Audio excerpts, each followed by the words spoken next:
The following podcast is brought to you exclusively by the Rad Rob Radio Network. On this edition of Straight Up 5 with Johnny Petraglia Jr., we welcome PBA50 Superstar Troy Lint back to the show. It's his third time on the show. He's had a rough couple of years with a knee injury, which resulted in surgery. We'll talk about his injury, his surgery, his rehab, how he did this year in the PBA50 Tour, and so much more. Straight Up 5 with Johnny Petraglia Jr. starts now. Look, everybody, Ocho tells you exactly what's going on all the time.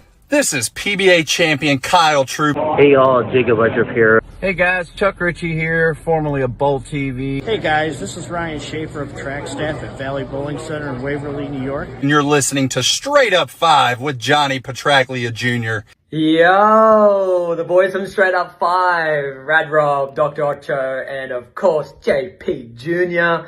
As you know, JP Jr. used to be introduced as the sexiest man in bowling, and now the world. But he doesn't have the best hair in the world. I do. Sorry, bud, but you know the deal. Pick it out. Fear the fro, baby. Welcome to Straight Up 5 with Johnny Petraglia Jr. A hard-hitting, in-depth, cutting-edge look into the world of bowling. This podcast will not only cover all things bowling, but will also give you a raw look into real-life issues. You'll get unfettered access into the mind of one of the most gifted bowlers of this or any other generation. Strike, and they claim it. Somebody does it! So without further ado, let's introduce you to the hosts of the show. Rad Rob, Rob Francois. Rad Rob, Rob Francois. Dr Ocho. Dr Ocho. And the incomparable Johnny Petraglia Jr. Johnny Petraglia Jr. Hey guys, welcome back to Straight Up 5 with Johnny Petraglia Jr. I am your host, Rad Rob, Rob Francois. This is episode number 166. We got our good friend Troy Lint coming on, but before we bring him and our illustrious host in, let's take a look at who's here in the chat. Everybody sound off. There's 25 of you in the house. Only like 6 of you commented. Sound off. Let us know you're here. We want to shout you out. We got Nico Pujar, our resident statistician and reporter. He says, I do. I do. Damn right. BSJ83 is in the house. 4 minutes late. Robin Ocho must be fighting backstage again. Actually, we were arguing about football. Patriots and Steelers. So you were very, very correct about that one. Emerald Sin's in the house. What up? What up? Pineapple. Pineapple. Safe word. Alex Bermudez, good evening from behind the drill press in Modesto, California. What up, brother? Good to see you. Come on, guys. Let's hear from you. I don't want to bring Ocho in right now. So somebody else say something because I'm tired. I've been introducing this guy for 6 to 8 years now, and it gets old. You know what? I'm not even going to do it. Here. Ocho, what up? Yeah, we know. The largest arms in the world. 24-inch pythons, brother. Yeah, okay. What up, dude? Nothing. Go ahead. Bring in John. All right. Also, let's welcome our host with the most, Johnny P. What up, dude? It's 160-something episodes. I mean, like, come on, what else are we going to do? What up, Johnny? What's up, gentlemen? You, Rob, you, Ocho, as well as your Army pals. Army buddies. Remember. Peanut butter and jelly. Army buddies. Excellent. Stang man, what up? Sonny Weiland's in the house. What's going on, Sonny? Welcome, hey, everybody. Man. What up, JP? How you doing, man? I'm good, man. Life is good. Just enjoying the last few weeks of Summer League. We got about 3 weeks left, and Got to actually bowl a double shift tomorrow at Majestic due to a power outage or 2 Thursdays ago. So we'll be in the bowling alley all day tomorrow, or all evening. Good to go, Oach. Couldn't fix that one, could you, Ocho? Yeah, but other than that, no, man, everything is good. Evelyn's scared shitless. She's hiding under the bed because of all the fire we're having right now. But other than that, everything is just fine. Well, good. Well, she'll get over it. I mean, she can hit the cutoff man now. So, I mean, she'll get over her anxiety. It's fine. Anxiety is natural. Ocho, remember when the power went out and you got on a bicycle and you repowered the whole neighborhood? I'm a fucking man. That's what men do. Men with you didn't help Majestic Lanes when Johnny had the bowl. Bullshit. I could do anything. Fucking make the power out of metal and brawn. I do. Bullshit. You didn't. I do. You did. You did it. EYEDEEW. Nico says I saw a lot of coverage at Battle Bowl. Yeah, it's I did not make it down to Battle Bowl this year, and some of the astronomical numbers that I heard and saw, along with a lot of drama that I heard about, I kind of wish I was there. Yeah, no kidding. But it was probably good for me to not be at Battle Bowl this year, just based off of current situation. But who the fuck is Cousin Cinco? What's up, Chuck? I do. I do. All right, let's bring in our guest. He is a PBA50 Superstar. He's a former Bowler of the Year, the U.S. champ, Troy Lint. What's going on, brother? Welcome back to the show. Good to see you. Good evening, guys. How we doing? Welcome back, brother. Welcome back. Great to have you. Thank you. I'm doing great. That's what's important. And nobody cares. Excellent. Nobody cares. You do. If y'all didn't know, Troy Lint and Dr. Ocho are two of the biggest Steelers fans in the world. And while we were chatting off air, which is one of the reasons why we were late, we were talking about the Steelers possibly going 10-7, 9-6, something around there. And I had mentioned that with 8, you schmecklehead. Whatever. I forgot to add the game. That's anyway, semantics. 10-7, 9-6, 4-4. You know how that pool goes. I'm used to the old 17 games. Anyways. And I don't math, but regardless, Mike Vrabel is now the new head coach of the New England Patriots. I loved what he did in Tennessee. I think the Adams family did a bunch of fucking idiots, and they shouldn't have fired him because look what happened. But I see him turning around the Patriots franchise. I won't say making it what they used to be because how quickly do you see such a turn? Literally this year. Like I expect them to honestly have a better year than they had last year. But I did make a gentleman's bet with you two gentlemen, not you, but you, those guys in the corner, bottom right and top left. I mean top right. We got it. Yeah, that the Patriots are going to have a better record than the Steelers this year. So. We'll come up with some kind of some kind of payout. Maybe Ocho on masks if the Steelers don't finish better, or I'll. Ocho doesn't unmask anyway. It doesn't matter. Ocho, it's not even masked. Period. Well, I think I have a better chance of making a television show on the PBA tour next season than the Patriots have of having a better record than the Steelers. I do. And the Steelers are going to suck. Don't get me wrong. I'm not saying they're going to be good. They're a juggernaut for them, but they're going to still suck, which will be 10-7. The problem with Steelers fans, Och, because I actually like the Steelers and the Browns and went to school in Youngstown, Ohio, which is like a real big no-no. But I'm a Jet fan. So like I can comfortably say pretty much every year since my existence that the Jets suck. And when I say the Jets suck, I'm hoping for like a 3-14 season. Understood. So as you're reading all their, you're talking about the Steelers sucking. Meanwhile, you're projecting 10 wins from a suck team. I wish the Jets could win 10 games in 1 year. So it's a different. That's all right. No, it's understandable. When you guys are losers, that's what losers do. I understand. Are you upset, Johnny, that Rodgers is gone, or were you good to see him go? You know what? In my history of sports with the Mets and the Jets being the fan that I am, it always seems like the franchises I root for always get the guys that are great when it's too late. You know, we'll find out. I mean, like I always go back to when the Mets took Tom Glavine after Tom Glavine was unhittable with the Braves and Pedro. Yeah, I mean it's but Glavine still won a Cy Young with the Mets, didn't he? It wasn't the same as when he was with the Braves. It wasn't the same. Come on. It wasn't a Cy Young, but it wasn't the same. No. I'm not. That's like going high plus Brooklyn for the win. You're an idiot. Shit. Sometimes you have to do that. I am excited about what do we have? Okay, let's talk Foley here. Yeah, who do you have? You got Justin Fields now? Is that right? Yeah, Where did Daniel Jones go? I thought Daniel Jones went somewhere in there. He went to nowhere. He went to shit. Where? He's a backup, and now he's a I don't know what he is. He's probably a guitar. I don't know. He's some. Oh, he's on the Colts. He's okay. He's on the Colts. Oof, so he's behind. Well, Tony Richardson, who is out. All right. Well, he'll be playing then. So that's Kenny all right. Pickett went to the Browns. Yeah. Well, in any event. So yeah, Troy. I mean, obviously, I want to talk about the obviously everything that you had to go through with the injury and the time off. I mean, you and I have spoken in person a couple times. Obviously, you look healthy as fuck. I mean, you look really, really great. Especially, I mean, your overall shape. You can tell the conditioning you've been doing just based off the last TV show you were on. But what was the journey like? What was the icing on the cake? Like, I can't throw a bowling ball until I get this fixed. Like, give us kind of the rundown about what happened. January, I thought I was done. Couldn't barely walk. We had that conversation at Chaco's that weekend. Yep. And I think I had a doctor's appointment that Wednesday after you and I talked.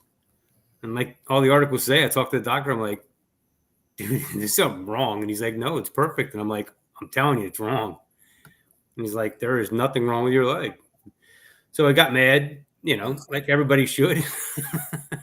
You're going from a season win to a year and a half later. You're at the worst point of your life now. Basically, you're about shutting it down. I was over 7 months after surgery, and I was worse off 7 months after than I was the day I walked in to see him. Yeah, so explain to Ocho the whole quad, what they told you, about your quad and all that, because he understands that doctorly shit. Well, again, I never realized that your tibia is supposed to pop out when you bend. Your tibia slowly pops out. So I was so locked up because of the hernia surgery. The hernia surgery went all the way over to the right leg to anchor the mesh, so that my body just shut my whole right leg down. So they did it protective rather than an ambulatory type of thing. So all the tendons and the ligaments were just like guitar strings. Crimping. They're just crimping, basically. There was nothing to hold on. That was all that I could hold on to. There was nothing that didn't even like. Right. So I wasn't aware of that. Wow. So my leg just locks up, and oh shit. And then, like the article says, my doctor called me on a Sunday night at 8:30, and he's like, "Hey, I want you to go meet my guy." And I'm like, "Who's your guy?" I'm like, I was calling another doctor. I was scared. I was, and he goes, "Let me call you back." So about 9:15, he calls me, says, "Hey, can you be at the hospital tomorrow at 8:30, 8 o'clock, something like that?" And I said, "Sure, sure." Why not? Nothing else going on. Can't get worse, right? So I walk into the rehab. I walk into the rehab facility, Freedom Therapies, and I meet Mike Lear, who is incredible. And I meet him for the first time, and I have no hope. I'm like, what's he gonna do? I've been through rehab. What's he gonna do? And he's looking at my leg. He tells me what Dr. McAlpin told him. And, I'm like, well, half of that's true. I'm like, I can do this, this, and this. I said, how about I tell you what I can and can't do? And he says, that'd be great. I'm like, all right, I can do this. I can do this. And he goes, oh, I said, I can't lift weights. I can't extend it more than 20 pounds from a 90-degree angle out. I couldn't do 20 pounds. That's how weak I was. And because I couldn't use it. Yeah. And he's down on his knees, looking at my knees, grabbing it. And I said, he looks up and he goes, I think I can fix you. And I'm like, what?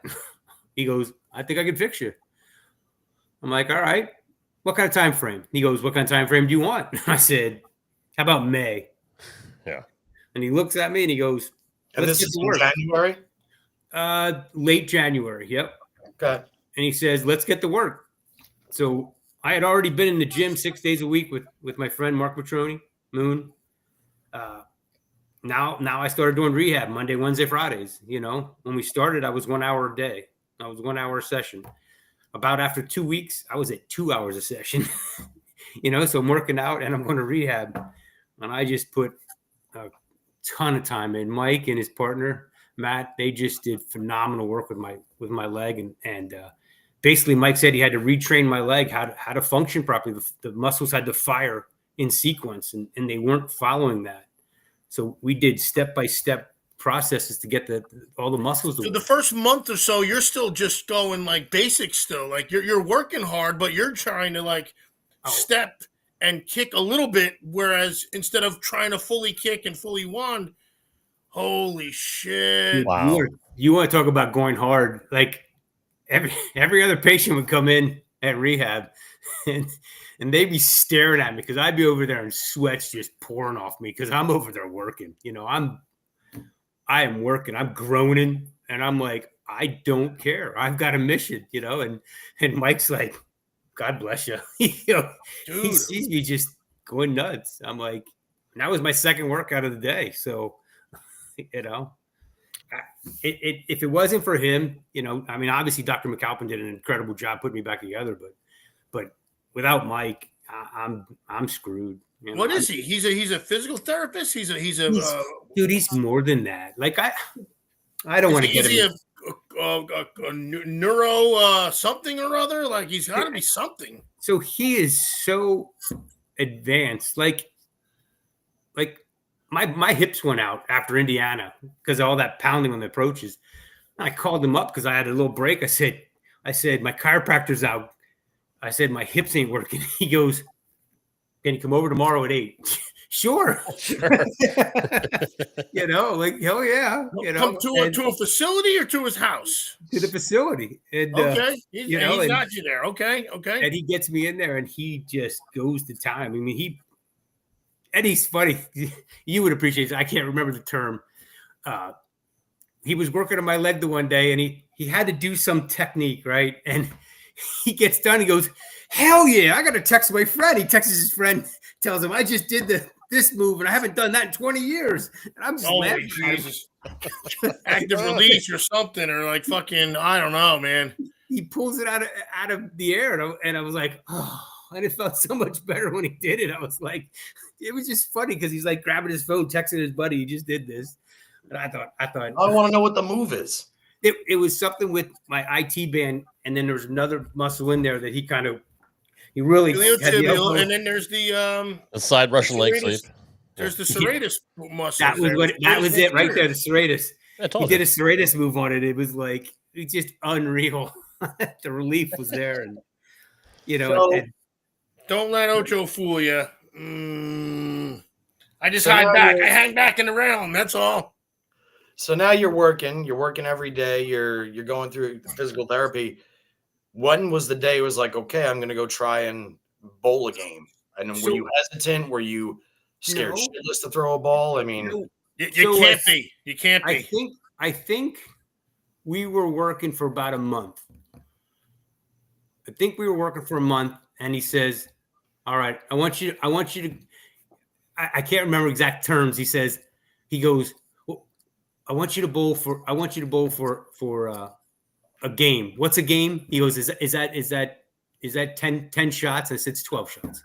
Okay. So this guy doesn't know bowling either. He knows just rehab. No, he knows a lot. That's what I'm saying, but he doesn't know bowling too well. Clearly. So here's what he does. Ocho, here's what he does. So I said, do you want to watch a video? And he goes, what? I said, do you want to watch a video of me from 1995 and from last year? And he goes, absolutely. So I sent him the videos, right? He goes home, puts them on the big screen. He's studying my bowling style with his wife and kids. He's watching me bowl on the big screen. I go back into him and he's analyzed me entirely. He knew what muscles we had to work on. He knew what group we had to get functioning. That's what it took. Wow. And it just, again, that's how dedicated this guy, and I love him to death. God, he's like a great friend. He's incredible. I'll text him out of the blue and I got to text him, but text him that you're talking about now. No, he may be listening because he's text him right now. Like, hey, what's up? I can. But, he just, I I can't say enough about it, or my doctor. You know, Well, Troy, I mean, you're a Christian, so I mean, you know that the Lord puts Oh. people in your life for a reason. I mean, there's a reason why what we happened talked about happened, that and last why. time. Yeah, it literally worked out the way it was supposed to. The path that I'm on is different than, you know, everybody's like, oh, don't you regret? No, I don't. You know, the path that I was on then was just not the good me. You know, Right. I mean, Yeah, I mean, you got to think of it in your eyes. You're coming off a Player of the Year season That's in what I your, mean. Yeah. your introductory year. I mean, and you could probably, with your physical beastness, you being a physical specimen that you are. Hey, thanks. No, you're the specimen. Well, yeah. Well, you don't want to bowl for a year or two. You want to bowl for you and be competitive for another 10 or 12. Yes. So, yeah, of course. I think it was the greatest thing you could have possibly done was address it now. Well, I mean the drinking thing. I was really talking about the drinking thing, but yes, the physical thing. No, and to go to what you're saying, Johnny, is like the worst thing about tour was losing my routine.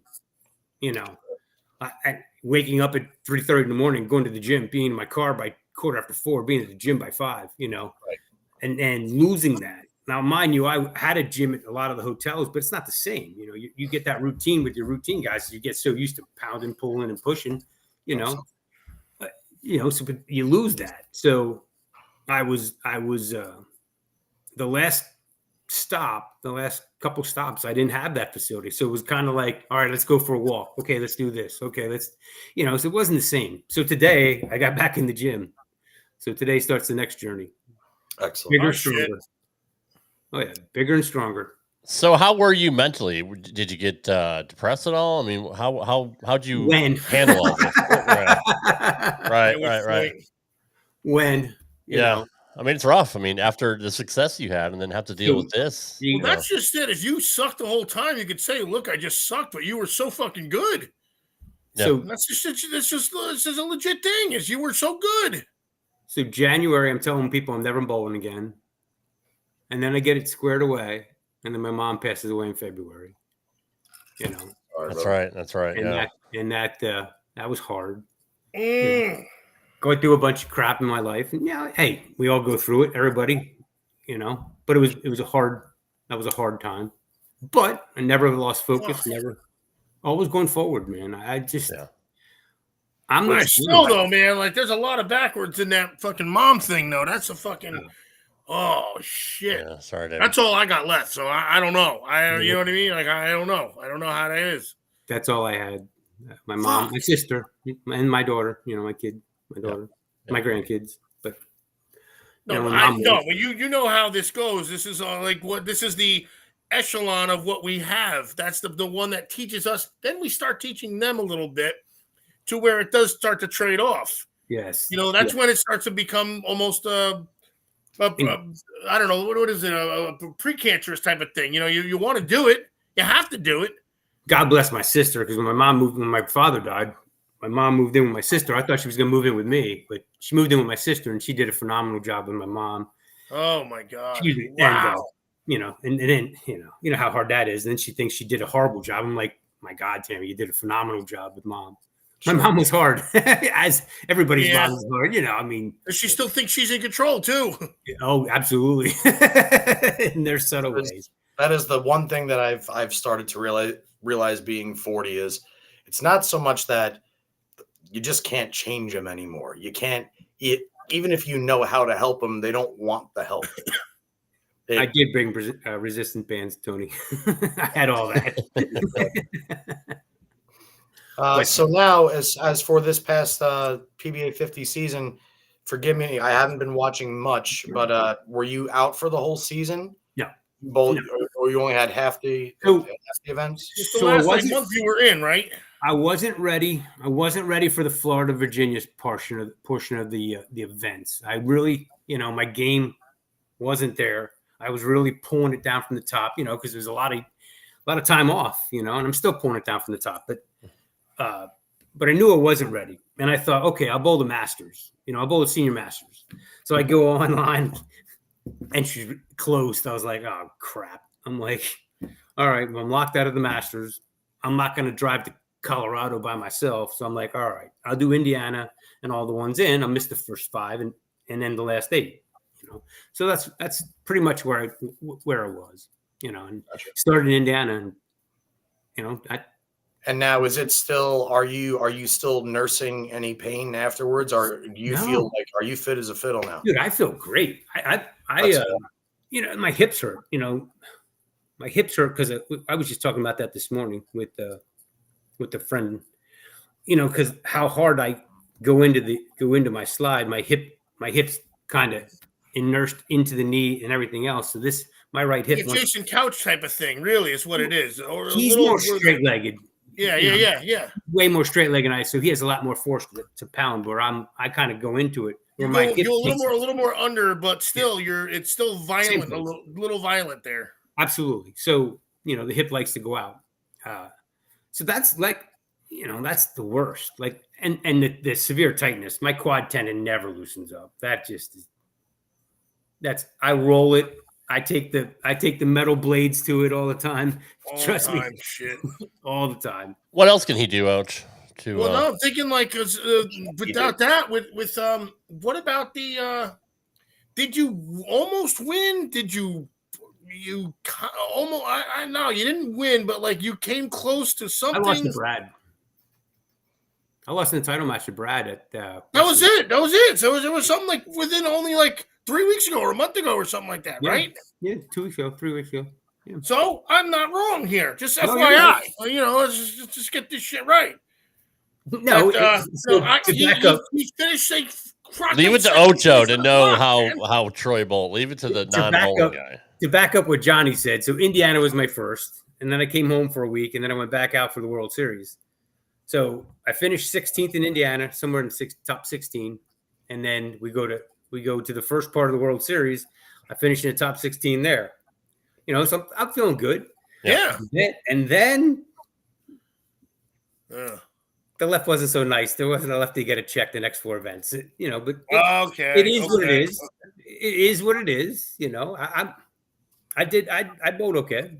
Unfortunately, even though it is what it is, when you're only bowling 8 of the 13 events, it kind of sucks when 50% are throwing the towel before the tournament starts. So you certainly have a rational argument there. Well, I try to be positive on that, so it's. But other than those obvious events, which everybody saw and has been talking about to some extent, I talked about it with Parker, I talked about it with Dad.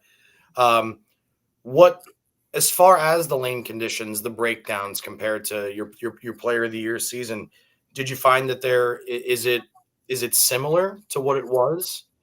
I mean, are you making the same moves, or like you hear a lot of the guys saying nowadays, whereas like the guys on tour, they're not really closing down their angles in the front part of the lane as much. They're a little bit more slurvy, slow rolling curve.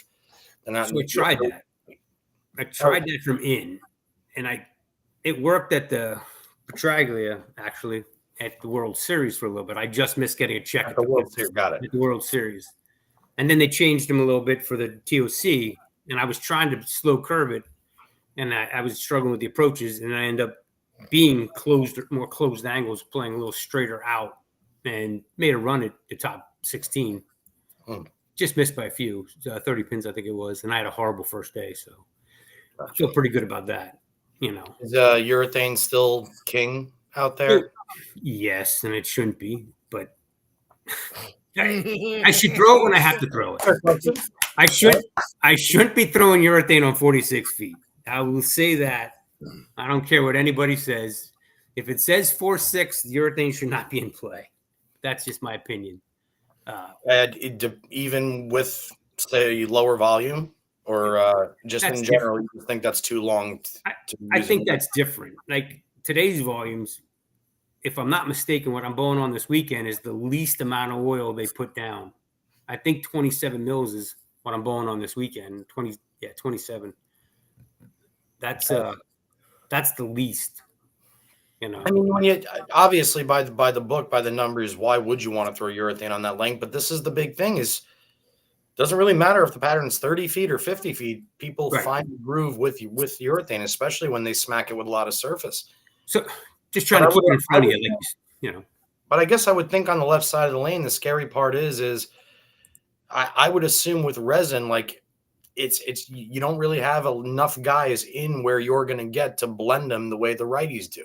Correct. And that's the case on a house shot too. I mean, but Correct. the biggest difference I would see is how many senior tour PBA 50 tour players on the left side of the lane are doing to the ball what you're doing. And then you have to be fortunate enough to say follow them or cross with them. Yeah. Jason. Yeah. I think I don't really know if I could think of anybody else right now. I mean, there's a couple. Parker can slow roll it in there because he did that, but he's not gonna hit it, and be in there, but he's gonna slow roll it. If he's got to be in there, he's gonna be in there. I watched him do it, and a couple other guys are very slow, slow rolling.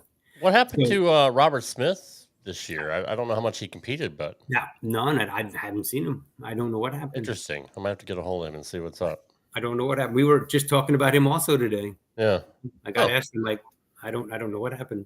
Interesting. Knowing Robert, I mean, hopefully everything's okay, but I know he's really, really he's in love with his shops out in Ventura, man. And he just loves life. He's always been that way, but I'm sure he'll be real if you guys asked him why I wasn't out there. I was expecting to see him out there. It was kind of upsetting. He's one of my favorite bowlers to watch for my entire life. Oh, absolutely. Absolutely. Absolutely. So now what are the plans in the off season from the PBA 50? You said you're bowling this weekend. What's this weekend? There's a regional at Jordan Lanes in Allentown. In Allentown. In Allentown. And then 2 weekends after that, there's another regional, I believe. And then another one after that. So it's still a busy schedule. But to answer the question is, I have 3 things that I want to work on that I noticed need worked on big time. When I went out, my weakest part was my game. My physical game was there, but I still have some things I don't like about my game because of the rust. I don't care what anybody says. You take a year off and tell me how much rust you got in your game. You lose your touch real quick. Absolutely. So it's not easy just to go, oh, okay, I got this back again. There it is. So then you really get the mega trickery because you come back and the first game you bowl is like a 260. No, 160.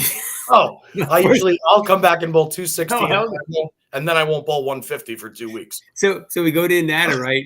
And I am lighting them up in practice. And I'm like, oh, this is going to be good.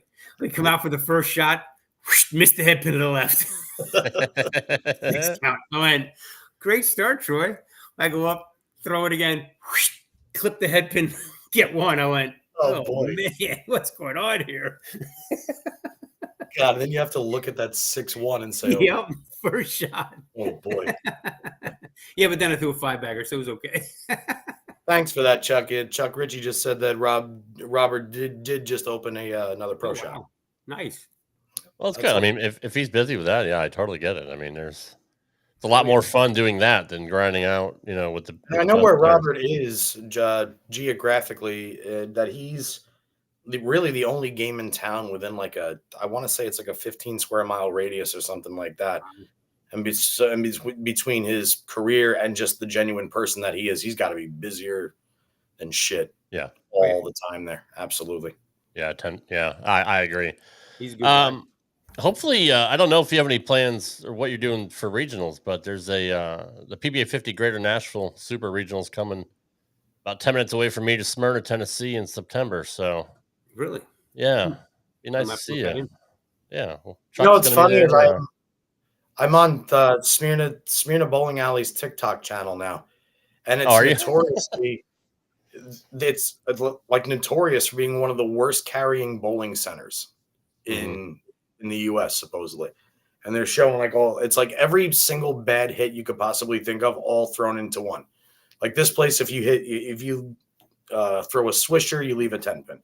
If you're a little bit behind the head pin, it's pocket 7-10. If you're a little bit high on the head pin, it's 8 pin.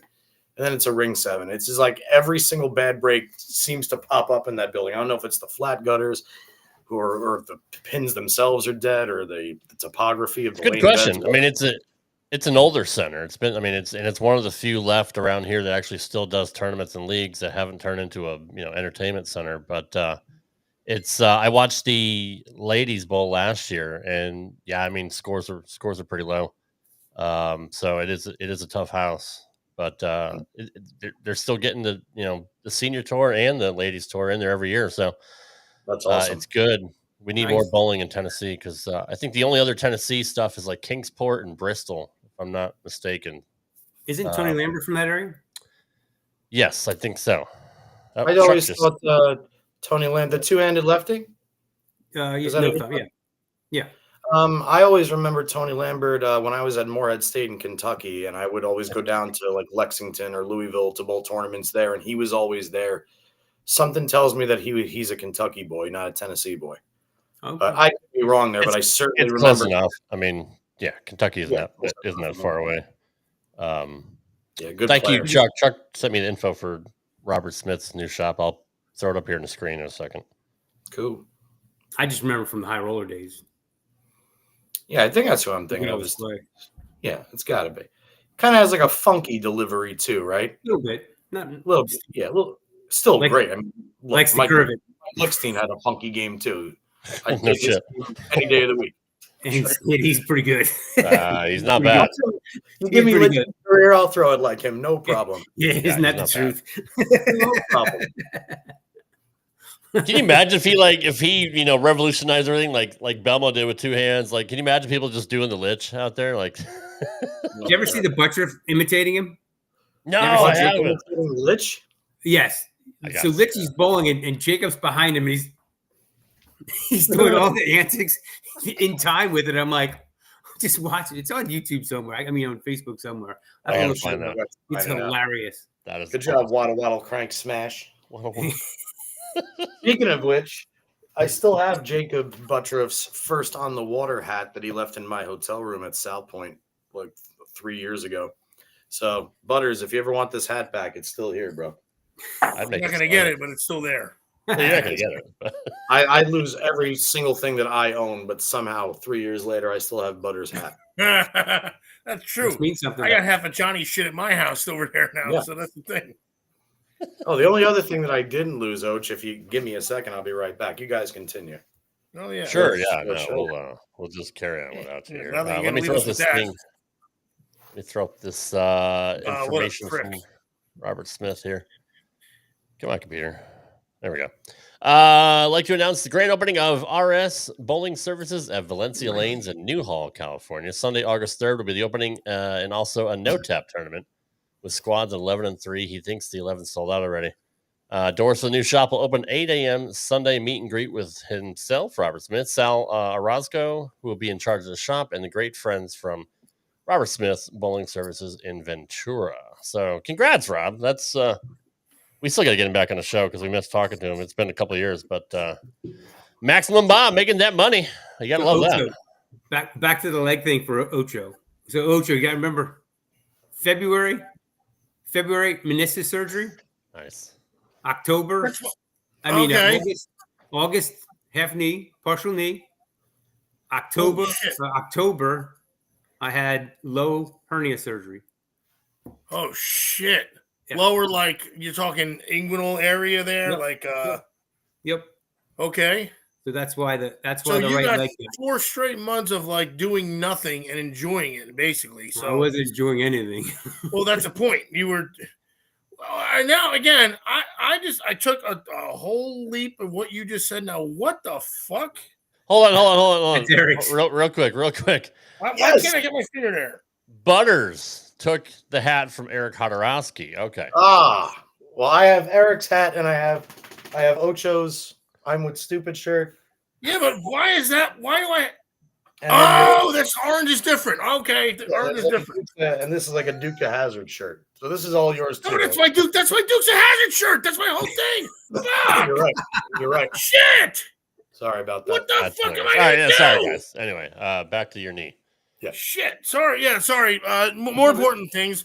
My fucking shit. All right. So no, you had damn. You got a 3-peat of fucking in 1 year spectacle basically, and you got nothing to no injury, no fury, no like, hey, watch when he comes back, nothing like that, because they're saying, hey, hopefully he don't come back for one. Yeah, for two, we don't give a fuck about him anymore. So fuck 3. No, So leave it at 1 and 2. Now what? Now you guys are like, all right, motherfucker. Now Guess I got what? determination.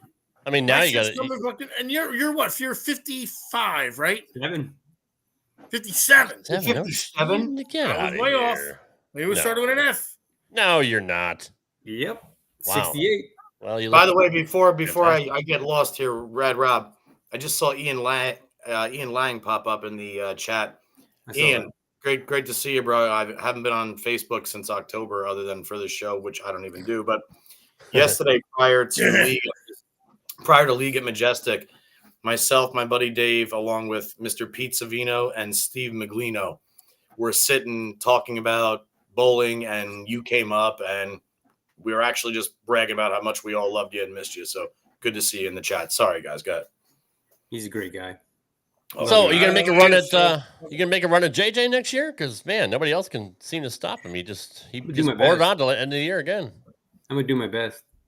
Troy, what do you think? He was the guy that did it the year before he did, right? Like this was the year before that JJ did. So, Troy, what do you think is separating JJ from the talent that's out there? I mean, everybody's is saying he's a wizard of oil patterns and this and that. Here's the thing about that for me is not only, I mean, like, yes, I know a lot of guys that are wizards on oil patterns. Chris Barnes is a wizard on oil patterns and hand releases. And JJ's, I understand maybe it's a little bit of the age thing at this point, but like, what in your eyes makes JJ really that much different? Well, he's super smart. I mean, oh yeah. You watch what he does. Like, I'll tell you a quick story. Yeah, please. So I questioned. We're bowling Monticello at the World Series. He shoots 268 the first game, changes balls. Right? Oh shit. He goes 7 spare, 8 spare, 8 spare, 7 spare, 8 spare, 8 spare, 7 spare, 8 spare, 8 spare. And I'm like, I'm scratching my head. I'm like, 260 ball change. And he's bowling next to me. And I walk back to Chris Barnes and I said, what is he doing? How do you shoot 260 and make a ball change? And Chris looks at me without missing a beat and he goes, he does things his way. And I went, okay, and then he shoots 860 the next 3. It's like, holy crap. Like, he's looking for a specific look. He's looking for a specific role. And, but see, even that doesn't really make sense to me because you guys are crossing. You guys are moving pairs every game. I know, but he's ball changing from 260, throwing this ball that's not working on this pair. All of a sudden, magically, he bowls 860 on the next 3 pairs. Yeah. That's the shit that boggles my brain. So that's fucked up. Like I'm really good friends with Brad Angelo and genius. I study Brad, because he's throwing dog balls. Brad doesn't care if it's 26 feet or 86 feet, he's just looking for a ball motion. Yeah. And Brad's huge on dull balls. Brad is a big believer in dull balls. Every ball is almost dull, never shiny. And then you go and look at JJ, and JJ throws all shiny half the time. Like he'll throw a dull one in there. It's always something shiny with JJ. It's something shiny always, and it's like I try to analyze it. I'm like, I don't get it. For you specifically, do you have stuff on either side of the spectrum? Or are you all shiny or are you all dull? So I'm trying to be more dull, especially on the left, with your hand, obviously. Yeah, that's true too. That makes sense. They're too flat and they're too clean. As Johnny just said a little while ago, my ball comes off the end of the pattern and wants to go sideways. So I'm forced into urethane. Once it hits, there's no side roll. It's forward roll, and that's it. What I really tried to do all year was just be so far up the back and make it tumble as far as possible. And I get out of that, and Brad reminds me every time that I get out of that. And then when we have these conversations, like I posted, I bowled way better when I went back to closing my angles down and just trying to tumble it through the fronts. It's almost like what someone does, someone else doesn't, I guess, which doesn't make sense for someone else, but makes sense for that person at that time. I guess. Because that's a good question. You said with Janowitz, like, man, so that's some serious shit to pull off a spare 7.68, 7.888 something or other, 180 something, and then go 860 for the last 3, and that's ballsy. No pun intended. Do you think knowing you're going to do it? Ocho. So I'm going to answer that. I'm going to answer that question that Cliff asked, because we had that conversation. JJ and I, we were sitting in the paddock talking. Okay. And I said, "Why aren't you on staff? You know, I mean, everybody would love to have you." And he says, I just don't think it's right. And he goes, I don't think it's right for me to be on staff and be with Kegel and all the things. So it's like, he made a great point himself about it, that he doesn't have to be, because I'm telling you, he pulls out relics. He pulled out an action. Oh my God. I have exactly. I have an action. He pulls an action out, and I looked at him and went, "Are you kidding me? Is that an action?" He's talking about the purple and silver one with the green letters, like the brown and silver one, the brown and gold one. He pulled the brown. I'm sorry. He pulled out he pulled out the purple one. The purple and silver. Yes, like you said. I apologize. And I'm looking at it, and then he goes back and pulls out a Litchi ball, pulls out an EPX or whatever, the Columbia. EPX. He pulled out EPX. I'm like, you have got to be kidding me, you know? And he's like, you know, we started talking about balls he's got at home, and I'm like, that's just insane, you know? Bro, the only two people in my life I have ever seen throw an EPX. What's up, Jerry Mars? The only people in my life I've ever seen throw an EPX are Chris Barnes. And he loves it. Ken Moscato. That's I've the never only seen Kenny. No, Litchi throws it. Okay. Yes, Litchi. Dude, that ball. This is going to sound, I hope I sound as stupid as I sound, but it should be relatable to somebody. That ball, the way it smells to me, reminds me of when I used to play Manhunt when I was a kid, and I would roll around and like shoot like dead ladybugs around. That's the way that ball, like that smell when it's like you can't wait to get inside and take a shower and watch that outside smell shit off you. That's the way that ball. This is not the right toy right now.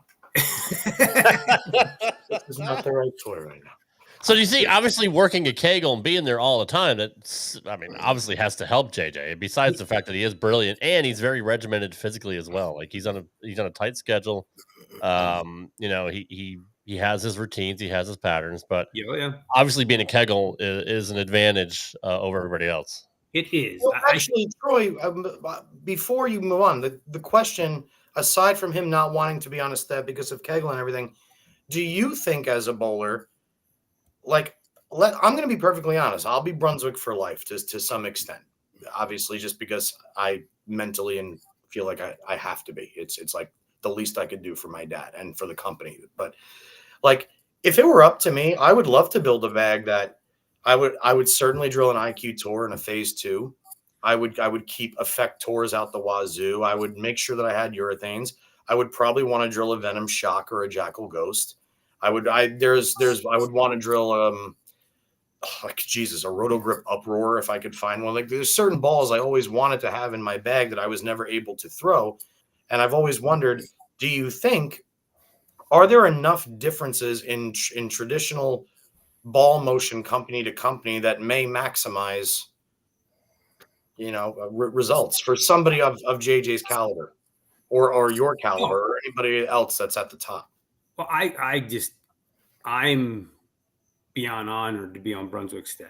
These guys have treated me on God. I mean, I can't thank them enough. You know, when I see Bugsy, when I talk to Adam, who I talked today, when I talk to Parker, when I talk to Dave, you know, I'm like, guys, you know, you've stuck behind me this whole time. When I'm hurt, I'm out. I'm not even bowling, you know, and these guys have been taking care of me.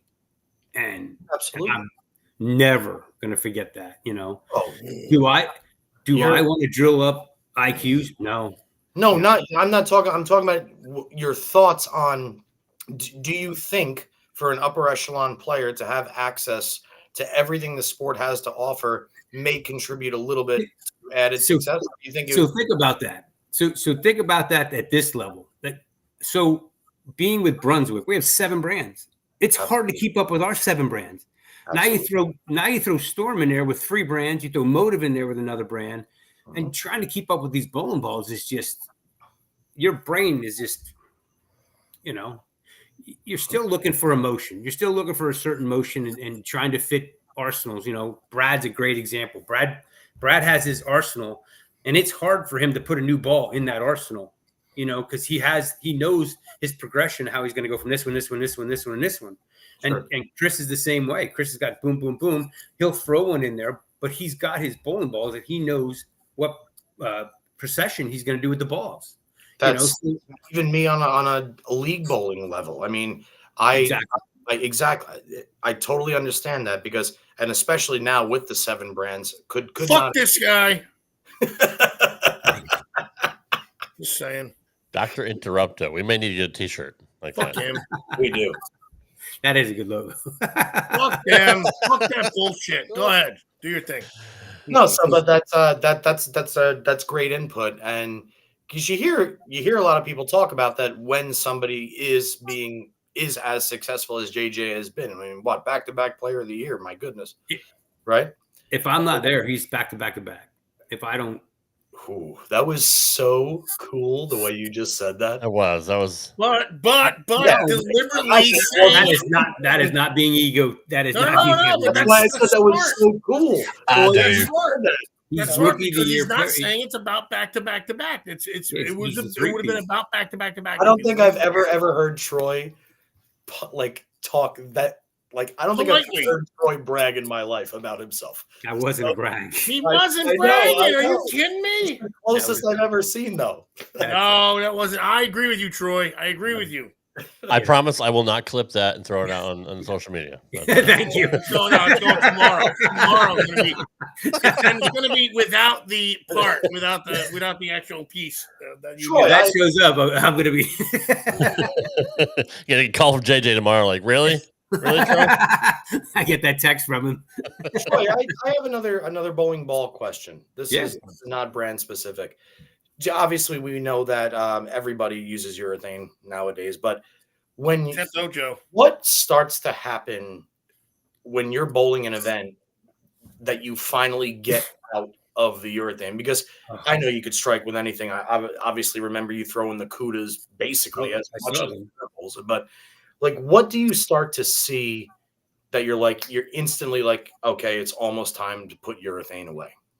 When I can start opening my angles up, and the black one makes it hard. The purple one made it easy, because I could open my angles up with the purple one, but as soon as I got to get so deep, I can't open my angles up with the black one. So you obviously got to get into a resin ball that tumbles more than anything, Sure.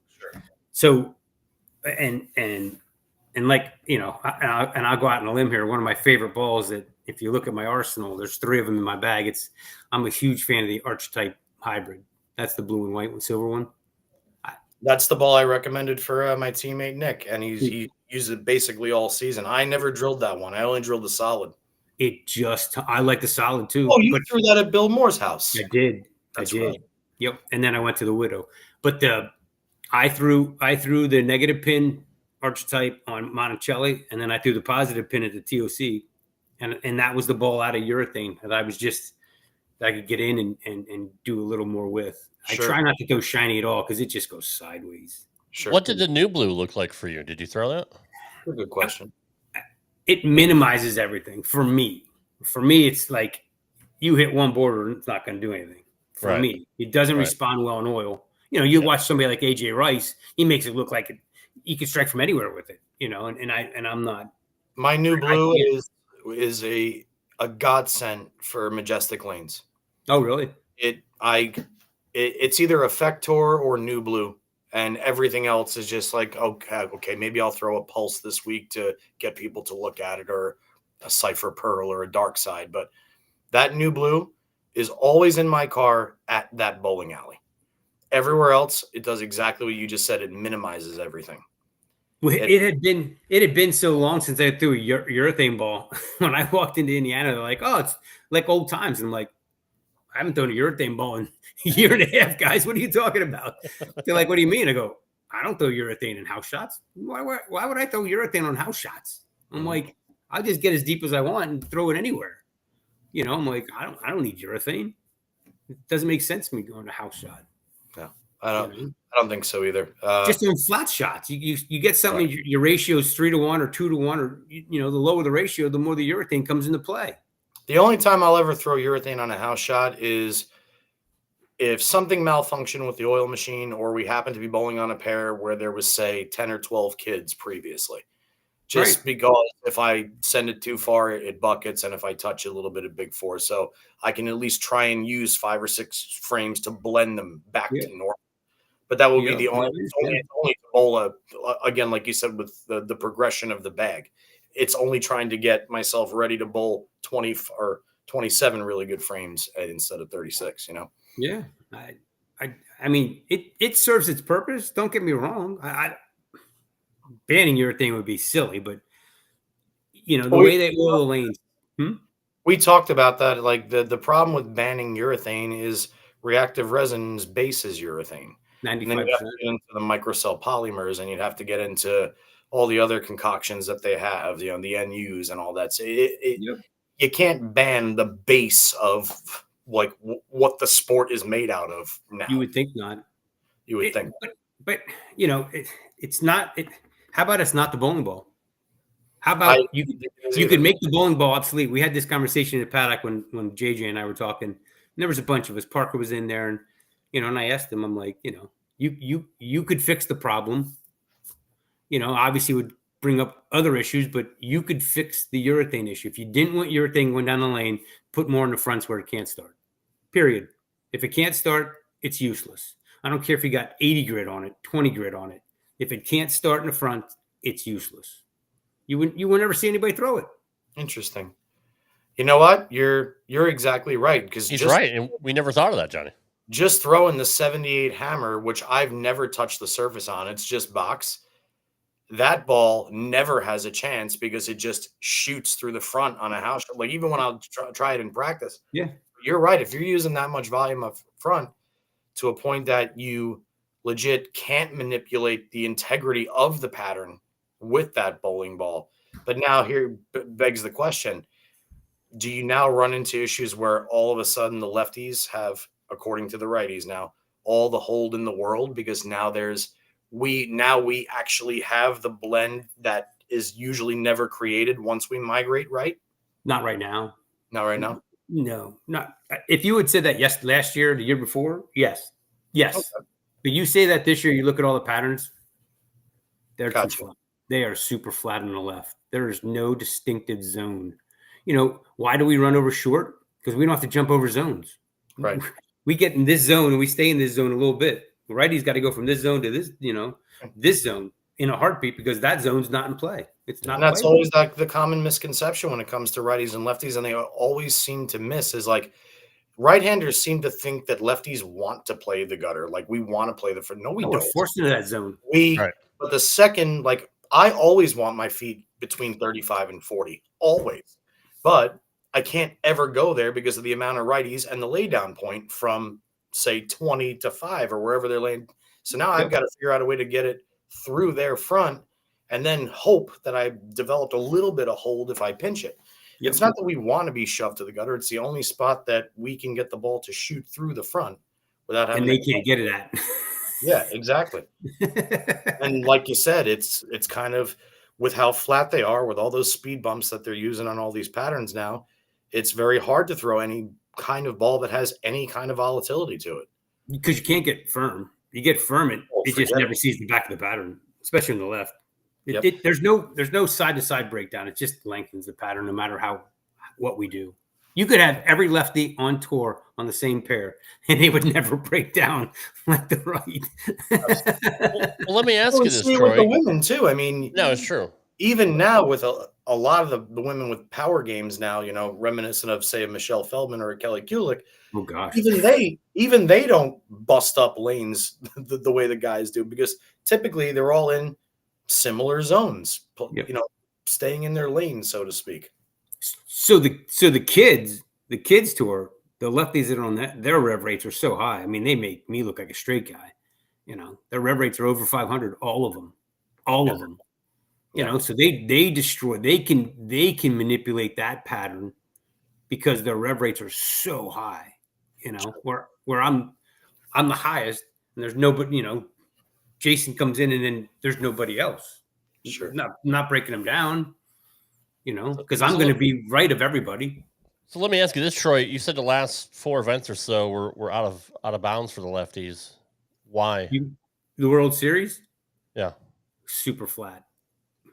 They were so like I told the lane guy this, and I tell anybody that says it. So Monticelli, I felt like I had that to hit. Okay. Which to me, that's a 200 overlook, no problem. Absolutely. The problem that I had was I couldn't get my ball in this zone. So if I slowed down, it was here. And if I got quick, it was here. And I kept missing that zone. So I couldn't get my ball to carry, go through the pins properly. Just purely on I couldn't get my ball into that zone. I had plenty of area to hit, but I couldn't get it in that zone. And I just couldn't figure out how to manipulate it enough to get it there. So I didn't bowl that great on that one. And then we went to Petraglia, and I played fallback, which most lefties don't play, No, we don't. And I played fallback, and I go into the 9th frame needing a mark, and I go off my hand. I go, great shot, 6 count. I'm like, okay, get 2. So I go into the 10th needing a hit and a spare. Go great shot off my hand. I go, good shot, 6 count. Oh man. I'm like, wow. That was Simonelli, right, Rob? Yeah, exactly. That was aced 5, or what did he say? He said, I love it when I ace one just to leave 5. I love it when I ace one for 5. Dude, I aced 2. I swear, they left my hand. I went, yes, 6. I just got it draped over. Yeah. And I was bowling with JJ at the time, and I was like, dude, I aced them. And he goes, they look pretty good. I'm like, But I was the closest guy to get a check on Petraglia. Yeah. And they were brutal. I mean, and then obviously none of us qualified for the championship. None of us bowled on Weber, which would have been tough. Yeah. Absolutely. So because that's 45 feet. So so that's why they were super flat. And then we backed up the World Series with Ballard again. And that's where I finished second. Because I could just take your thing and I could just play it out, Absolutely. Yeah, it's the story that will live on in existence for as long as the sport exists. But it doesn't make sense to me though. In today's technology, okay, these lean machines can do pretty much anything you want. That's what I'm saying. Tell me how you can't make them fair. Right. Tell me how you can't figure it out. I was going to ask you that, Troy. How do you make it competitive for both sides? I don't know enough about the lane machine. I'm trying to learn. I talk to everybody that I can that's willing to talk about it. I will play devil's advocate for you because I always try and look both sides of the spectrum. But first off, I'm in 100% agreement with you. I despise that they can't make it even. However, our sport has, like and everybody else knows, so many different variables contributing to what's going on. And the number one thing is left-handers make up a very, very tiny percentage of the population. Sure, that's a given. Bowling world. Yep. So the only way you could possibly make bowling fair and disregard the variables, in my eyes, is the lefties bowl a separate qualifying than the righties. The lefties cross on the same pairs and the righties cross on the same pairs. And then that opens up an entire other can of worms because then you got the hooking righties, the straight lefties, the two-handed lefties who can now manipulate and do whatever they want on their section of lane. But I've always felt that if you can never ever make something fair when legit the playing field changes every single time a ball goes down the lane. But like Troy said, though, with all the smart people we have in the sport and the technology being the way it is, how can you not make a machine throw down, a different pattern on the left as the right? I mean, don't make it symmetrical. Because if they make it symmetrical, they can't. The problem is the small percentage that the left-handers get the shaft when they are too easy. Because if they're easy at the start, and I'll be obviously the first to admit this, Troy will be too. If they're easy at the start, the righties are dead. Yep. Absolutely dead. And there's periods throughout bowling going all the way back from the 60s up until the present where you will see lefties annihilate them. And I'm talking like annihilate them for 2 straight months and then be dead for 2 straight months. it almost sounds shitty to say because it's like if they're easy, you can't beat a lefty, but if they're hard, there's never a chance for them to get moderately easy like they do on the right when they're hard. Which we saw a couple years ago on the main tour. Like you'll watch the opening squat of the 40-foot flat US Open pattern, right? And everybody's kind of hovering a little bit. And then bada bing, once the righties make the 3 or 4 arrow jump in, now all of a sudden they can bowl 220 and the lefties are still grinding at 205, trying to split, 13 to 10 while staying up it. It's always sticking in my mind. And I'm sorry I'm stealing, but this is obviously very deep too, Troy. No, but I've been listening to this whole thing too, by the way. Just FYI. I just want to comment on Cliff's comment. I could throw it 15 feet in the air, but the back end still where it's not going to hook. That's true. I mean, I can throw it in the air all you want. I can throw it over the right. The more you loft it, the more responsive and sensitive it's going to be to the condition once it changes direction. And again, if there was hold in the middle, if there was enough of us to create hold in the middle, everybody would be doing that. Everybody. You think bowlers like Jesper Svensson and Packy and Troy, absolutely. Do you think those guys really, really want to throw urethane and plastic? Of course not. Hell no, they don't. No, I want to throw today's technology on these tournaments, but why would I throw a ball that's just going to go sideways? I can remember when I won the Open, again, throwing purple, and the guy in the background goes, "Oh, she throws urethane." I said, "Oh, okay." I pulled out a stealth pearl, and I threw it. It got past the end of the pattern, went right in the right gutter. I went, "That looks like a good look, right?" And the guy just looked at me. You want me to throw that? You do with whatever works. I mean, you think Jesper always wanted to throw? I mean, it's just, of course not. He wants to throw resin. Troy, I've said this, and again, I'm really sticking with the lefties today because we're awesome. Oh, it's National Lefty Day, by the way. It is National Lefty Day. The one story I have, Troy, I don't know if I've ever told you this, and then I'll hand it back to you guys. Port Authority, Bobby Bonilla used to host an all-star charity event, and each company that wanted to go would purchase one lane, and you got to bowl 3 games with the top. Whoever 16 professional baseball players at the top. 2 more years, by the way. Does he have? What does he have? 2 more years or 3 more years? What can't he do? Oh, on the contract, I think it's 3 more. 3 more years. Okay. We're talking Bobby. But for instance, the players that were there were John Franco, Kurt Schilling, Paul Molitor, Ken Griffey Jr., just Kenny Lofton, just to name a few, Mike Piazza, and it's the second game, and I'm throwing a pearlized sapphire zone. I'm 13 years old, and Ken Griffey Jr. is on my left, and he gets up in the 10th frame, and he throws a turkey in the 10th frame to shoot 202. People are cheering. Ken Griffey comes back. He's high-fiving, and this guy says to his friend, "Did you see that? Griffey just shot 202. And the guy turns back at him and goes, "What'd you expect? He's left-handed." Oh, shit. Now, this is, at the time, the greatest home run hitter of our life. Oh, yeah. Arguably swing by far. Yeah. Sweetest swing. Yeah. Sweetest swing by far. And the second he walked into the bowling alley, he became a left-hander because he bowled 200. Wow. That one comment has stuck in my brain now for 27 years. It's never left it. So anytime a righty ever wants to say anything about a lefty, oh my God, remember that moment in time when somebody had the balls to say, "What do you expect? He's right. He's left-handed." Fuck you. Like that's really to this day. I do. I do about it. I do. No, this is hardcore, man.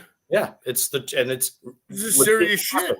That's ballsy. I was 13 and I knew that guy was an asshole. That's ballsy, bro. For real. I mean, everybody in the chat, not this chat, but like on the PBA tour, thinks all I throw is urethane. I'm like, on tour, that's how the lanes are. What do you want me? Can you even tell me the last time you saw any lefty throw resin? Let's go through it. Eric Jones, I didn't see him throw it. Packy, not sure. I've seen Butters throw resin on TV once. But he didn't. He did the one game, but he didn't do it the most. Yeah, I mean, and then there was well, what the fuck? Regular tour, you're saying? Yeah, I mean, I'm just talking about in general. I mean, Parker, for Christ's sake, Parker was throwing. Oh, he threw regular, but he still baked it up to 5 at least. I think Dio was throwing that black. They're up 10, What's maybe. going to make him money at the end of the day, and the element you're in, and on tour, that's the element still right now. Yep. Like I didn't take one. I didn't take one to TOC, and I had to scramble and get one. No shit. 46 feet. Why would I take a urethane? Look, I get it. And he wound up using it. And I had to scramble. Did you wind up needing one at least, or no? I got one, but it was like I scrambled because I wasn't feeling good after the first day of qualifying. I had a massive headache I couldn't get rid of, so I went and laid down. So I missed the drilling period. So I'm like, I got to figure out how to get it, Yep. And that's what I had to do. But it's just silly that I had to go out and drill a urethane ball for a 46-foot pattern. Right. It doesn't make sense to me. I totally the more we're talking and the more I'm listening, the more I'm understanding it, and it's got to be such a complete blast of the brain to like it's got to be so hard to even comprehend doing it, to actually allow your brain to believe that it's going to be the right thing to do. Like when people come up to me, I've heard this my whole life because I'm a plastic phenom. I'm awesome with plastic, especially on house shots. And like people will come up to me and say, "Dude, are you throwing plastic? Why? Why?" I'm like, "Because I'm averaging 240 in the league. That's why." Or it's giving me the best chance to make the cut. That's why. We'll make money. I mean, my ball speed is below my ball speed at the pins on a good day is 17. So let's say my launch speed is 19, but my rev rate is well over 500. So I'm extremely rev dominant, if that's even a term.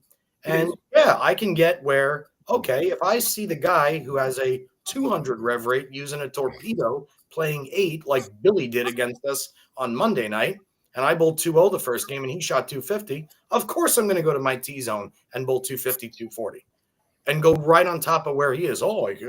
You can't believe that?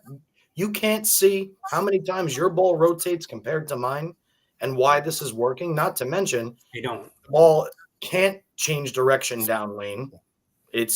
So I'm basically taking the lane and turning it into 30 feet instead of 60 feet. And but like they can't grasp the concept of it. And it just kind of gets to a point that it's like Chuck said, you're throwing the ball that maximizes your chance to win. Yeah, who cares what anybody says? Throw whatever wins, whatever gets you a paycheck. It doesn't matter. Like that is it. That is it. Let the haters hate. And I want to ask you just to wrap it up here, Troy, with the announcement that the USBC made last week.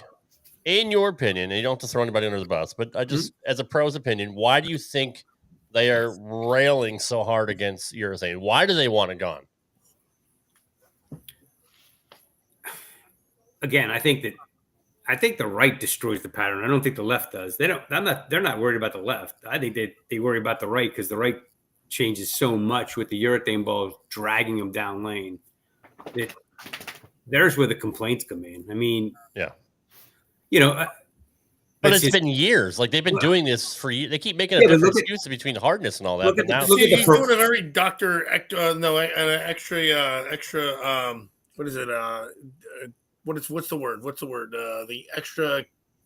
What the hell's the word? What's the word, Rob? Help me out here. You're the doctor. I don't. What are you trying to explain? Listen, it's the not the chemical word. It's the doctor. It's not the doctor word. It's the gospel word here. It's the gospel word that we're trying to do. What's the context of the word we're trying to figure out? The doctor, the gospel word is what we're trying to find out. For what? What are we talking about? Of why it's not sliding over. Why we're not using resin. Why we don't want to use resin, even though we have to. Oh, I see what you mean. Well, the left we don't use resin because it's too clean. Like it's just too clean after the pattern. It just goes sideways. It doesn't matter if Scott Devers was bowling still on tour. It would go sideways at the back of the pattern. Most of the guys are still using this stuff though. That's a thing. You look at the guys that are throwing resin on the left, and again, Parker's the exception because he's just incredible. I mean, watching Parker can do whatever he wants to do. I'm texting with him right now. But you watch guys with low rev rates that they're throwing resin and they're throwing it moderately straight, but their ball still goes, it still hooks. You know, it's not like it's going dead straight. It's still hooking. Right. You know, it just doesn't, I tell you the truth, though, based on, and this will be my last point about it, and you can't really understand it unless you experience it every day. I'm not gonna. That's the point. That was the whole point. That was literally the whole point of it. And we're not bitching left to right here. Look, there's plenty of times that we are just fine. We're talking about the inability sometimes to be able to accurately try and throw a strike when we know beforehand that forget about the miss room. All the best players in the world can hit what they're looking at, no problem. I get that. Sure. Greatest bowlers in the world and the guys that strike the most are the guys that find the largest margin for error. And unfortunately, on the left side, it is very, very rare that the largest margin of error comes from using resin balls like JJ's that are shiny, playing the fifth arrow, throwing Hail Marys to the watching it come whipping back, and then you get it up the lane and it still trips a 4-pin. If I could ever curve a ball on a PBA or a tournament condition comfortably and know that if I miss in a little bit, I'm actually going to 6-pin instead of 4, it's a game changer. Yes. It's I'm staying with it. That's why you did good on the ball chain on the what was it, the softball thing. The softball thing you did back years ago. Like you said, Johnny, if I make a ball change, I go to resin, I miss by a board in, and I get 5 through the face. Now what's my move? Right. You know? You throw it a board left, and then you go and it never sees it, and you leave a big 4 or something like that. That's the other thing. That's the issue. It's not that we don't want to try it, but we know that even on our best day, if we have that much from that zone, a clean game with 2 doubles is a beautiful game with a reaction like that. But that's still only 215. So the window down lane's so small with a resin ball compared to enlarging it with the urethane. Right. It's just the bottom line right there is the window down lane. Yes. Well, Troy, what did you see from Parker this year where he had so much success? What is it about his style that he did so well this year? Oh, no, obviously.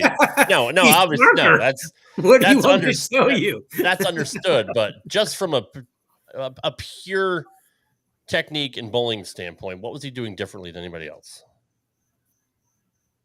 I think it's still he's Parker. That's the problem. No, I get it. Rob, if you go back and watch the Tournament of Champions, I'm going to tell you this right now. If I bowled 3 games on what Parker bowled on that TV show, I don't know if I would have shot 180 once.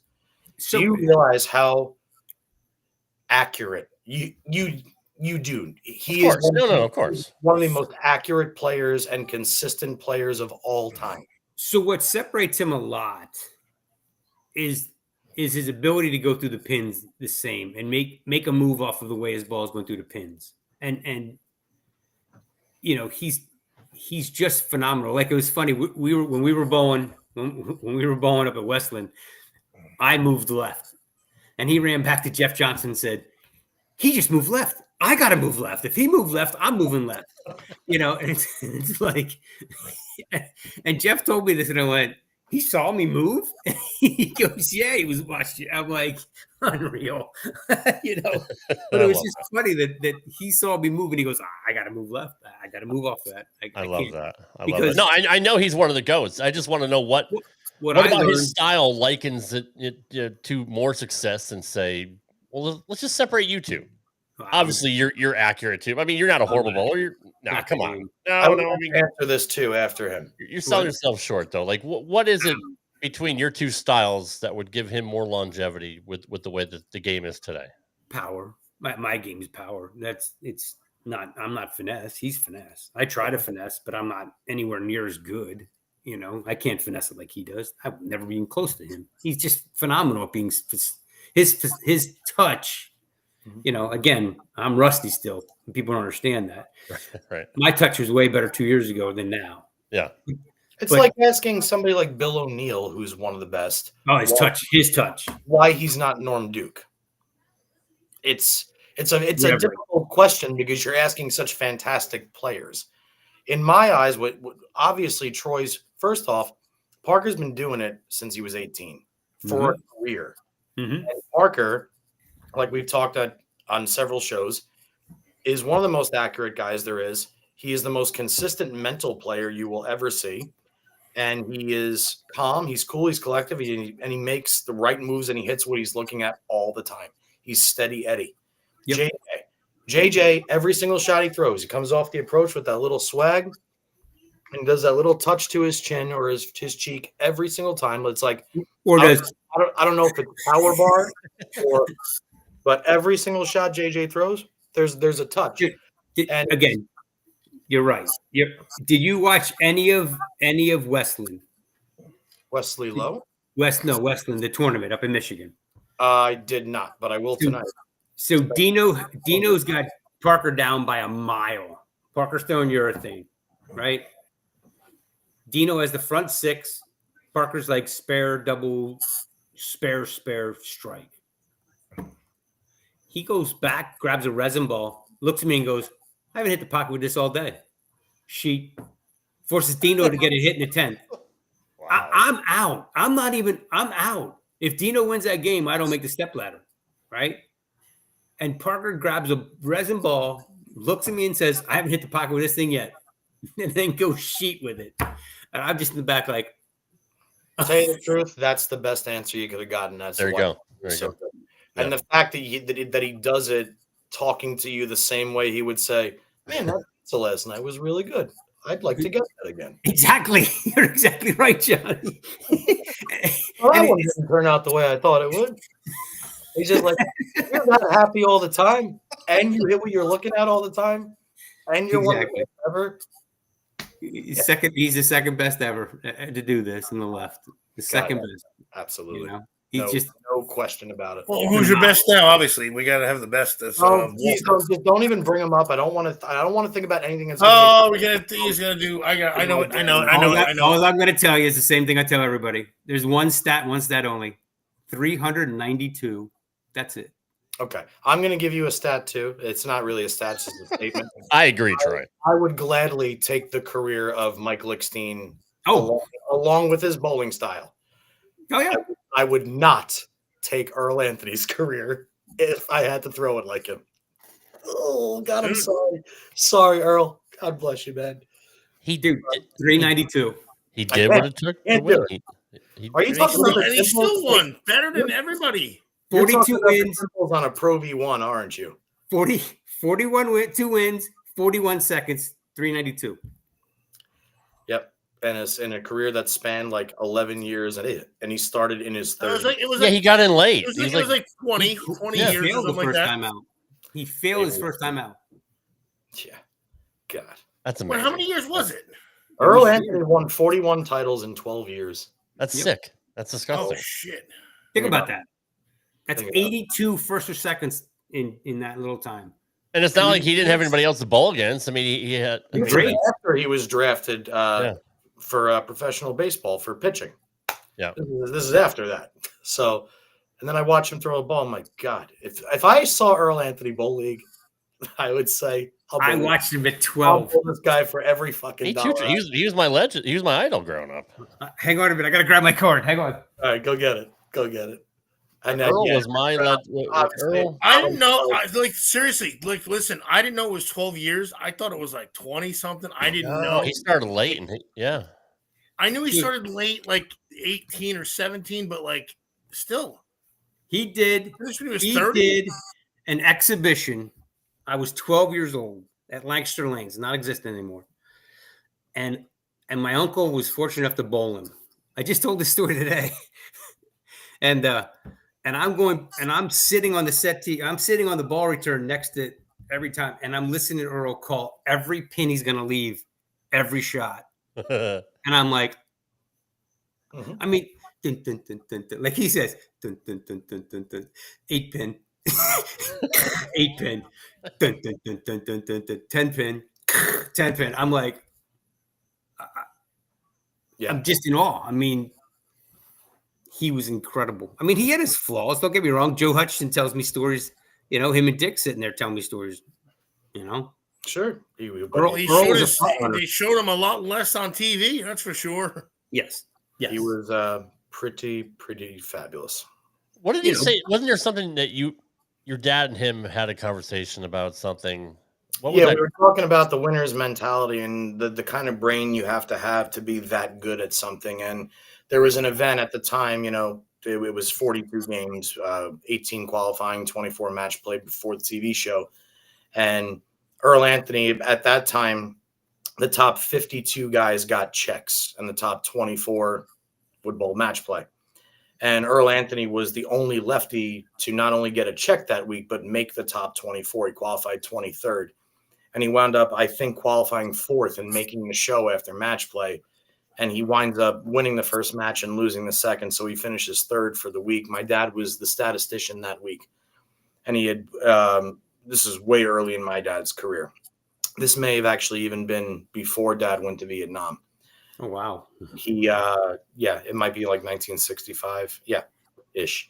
And Dad had walked into the paddock because Earl was putting his shit away and said, Earl, I just want to let you know, man, I mean, what you did this week is so beyond ridiculously amazing. Like I'm in absolute awe at your performance this week. My God, no other lefty in the building got a check and you made the TV show. And Earl, keeping it nicely, turned around and said, John, thanks for the compliment, but do me a favor and take a fucking walk because there's 3 guys in this building today that are getting more fucking money than I am. So just leave me alone. And basically told my dad to get out of his face. Like you need, like they always say about bodybuilders, you have to be a little crazy to be a competitive bodybuilder. You got to be a little bit crazy to know how to win and think like that. Like to never even second guess yourself in a position, but also not be happy with a performance that was subpar in your brain. And when you talk to winners, most of them are like that. Yeah. Most of them just figure out. But no, there's a big difference. There's you're right, but there's still be humble. Difference of that. Though. Yeah. You don't have to be a douche flute about it. You can still be humble. Yeah. You could have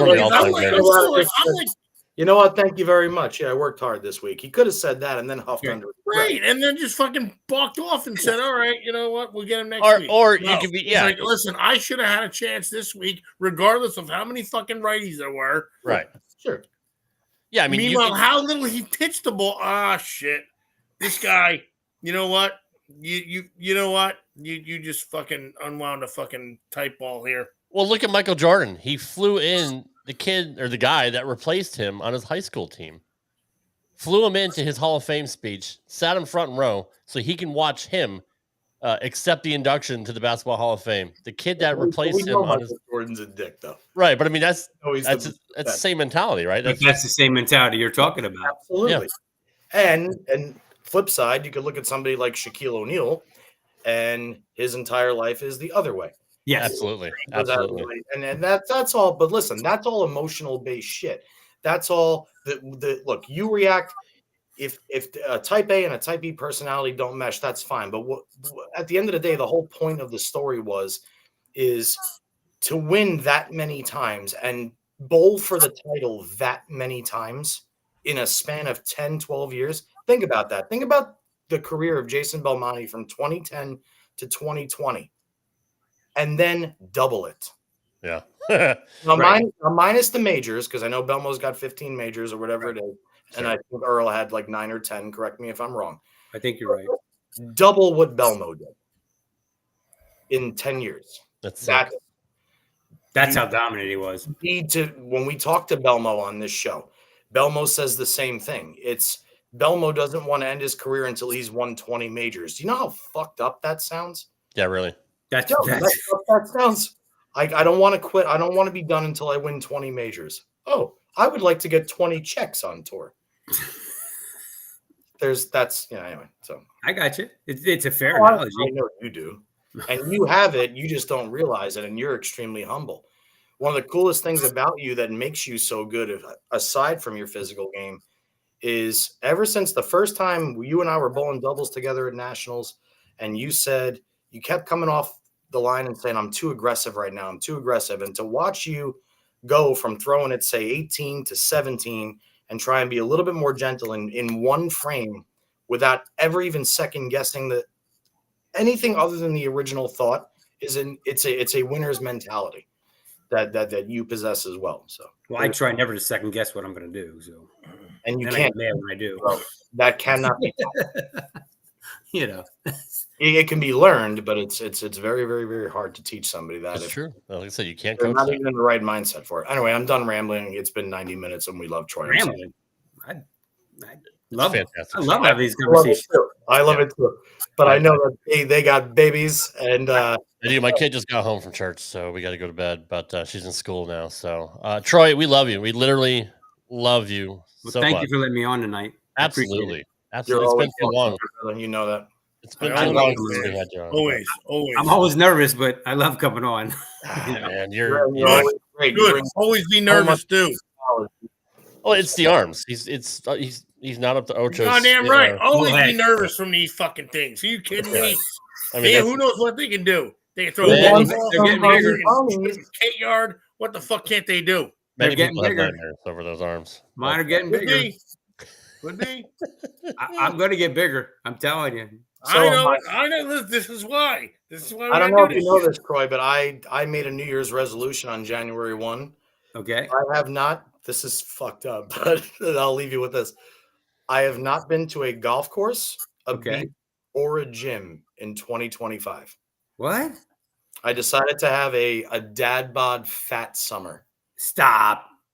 Yeah. No, I'm not. I'm the same exact weight as when I'm lifting, but I have not been on the golf course, in the gym, or on the beach in 2025. I hate you. How are you not fat? I'm on 3 years, by the way. Dude, I hate you. But what I am going to do is I decided while I still have time in my early 40s to look good, and I really do want to look good one fucking year on the beach. So I decided at the start of league season, the first week is my birthday. We start September 8th on the Monday, and then the 11th is my birthday. At the start or at the conclusion and the start of the next winter season, I'm going to be in probably the best shape of my life. So I'm giving about 3 more weeks before I get back on that way of living again, which I actually am starting to miss now that it's August. Well, if you need any advice, Johnny, just let me know. I'm always here for you. Like I said to you in the beginning of the show, I text Moon Monday, and I said, I'm getting bigger. I'm going to get bigger. Oh, yeah. And I'm going to get more stretching in. But I said, but I'm going to get bigger because you can, dude. Your game is so long to begin with. You're not going to be – I don't think you'll have a problem if your lats get too wide, to be quite honest. I don't actually mind. He's rolling around them. He's rolling around the lats. Around him more. Yep. Yes. Whereas I have to pop away from him when they're there. He's already in the position. Anyway, it doesn't matter. All right. Go ahead, Rob. Wrap it up. No, you're exactly right. Your point is exactly right. My trunk rotation is what opens me up. I can close it down as it comes down. So as my arm gets to my lat, then it's just going to close with me. Exactly. That's so sexy. I'm just saying. Exactly. That's again an analogy of bowling. It was funny. I'll tell you a quick story. I apologize. Yeah, please. So again, Mike Lear, my physical therapist, and Ocho, you can relate to this. I said, nobody looks at it this way.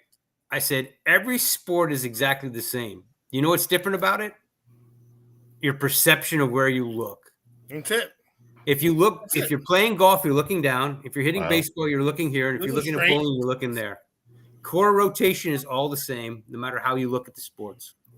It's just your perception, your perceptive of how you look at it. Troy, I tell people that all the time. Look at somebody hitting a hockey slap shot and then take the stick out of the hand. It's a bowling swing. Put a baseball bat in the same swing. Exactly. Raise the arms a little bit. 95% of it is the same. 95% is the same. Yep. Absolutely. It's just perception and where you're looking. I never thought of it that way. Is looking at it. That's awesome. Fucking A. We got to Rob, take that one down. I will. Write it down. Take that one down, which he won't. He won't. I will. I'll clip that one, but not the one where you said JJ would go back to back. We're not going to do that. But no. Troy, love to have you on again some point. Hopefully not 2 years in between, but I'll win soon. You're damn right you're going to win. Yes, I will. Yes, you will. I'm actually going to try to bowl some of the kids to her. Still. Good. You should. You should. Yeah. My rib rate's not theirs, but doesn't matter. You got the heart. You got the heart, bro, for sure. My determination's always there. That's right. Troy, always good to have you on, brother. We appreciate you. Thank you, gentlemen. Thank you. Love you all. Love you, brother. Appreciate you. We'll stay in touch, man. We'll talk to you later. Have a good night. You got guys. Night. All right. See ya. I literally love that man. I really do. He's you can't go wrong with Troy, bro. And just by the amount of people and friends and longtime friends of the sport that were here specifically to see him. They all come out when he's here.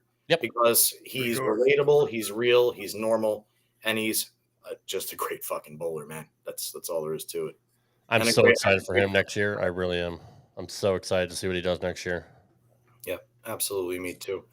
Next week, I'm trying to get PB3. We talked about. I've been texting him back and forth during the show just to see if he can come on. He's moving his daughter into college down here over at Vanderbilt. Sure. And hopefully, I'll get to get lunch with him again. But if not, he said he'll be back on Wednesday next week, and if he has time, he'll be here. Okay. So, and he said, if I can, I will. And you know him. He always will. That means he will do everything in his willpower to do it. He'll figure it out. But yeah, he's moving Sydney into schools that time of year again. So before Evelyn drops another one like she did last week, I'm going to bid you adieu. I do. I bid you adieu, my two. Another great show. A lot of good information. Thank you to everybody that stuck around all night. And you guys are the best. Yeah. Ocho, flex. Show us James Vanderpeek for Dave. Just peanut butter and jelly. Whip it out. All right, cool. We'll see you guys next week. Thanks, Coach. Take care, guys. Later. Thanks for listening to this edition of Straight Up 5 with Johnny Petraglia Jr. You can follow the show on Twitter at StraightUp5Pod. Follow Johnny Jr. at JPJR07. Follow Rad Rob at Rad Rob Gaming. And follow Dr. Ocho at the Dr. Ocho. Got a question for Johnny? Send your questions to StraightUp5Podcast@gmail.com. We'll see you next time for another edition of Straight Up 5 with Johnny Petraglia Jr. Right here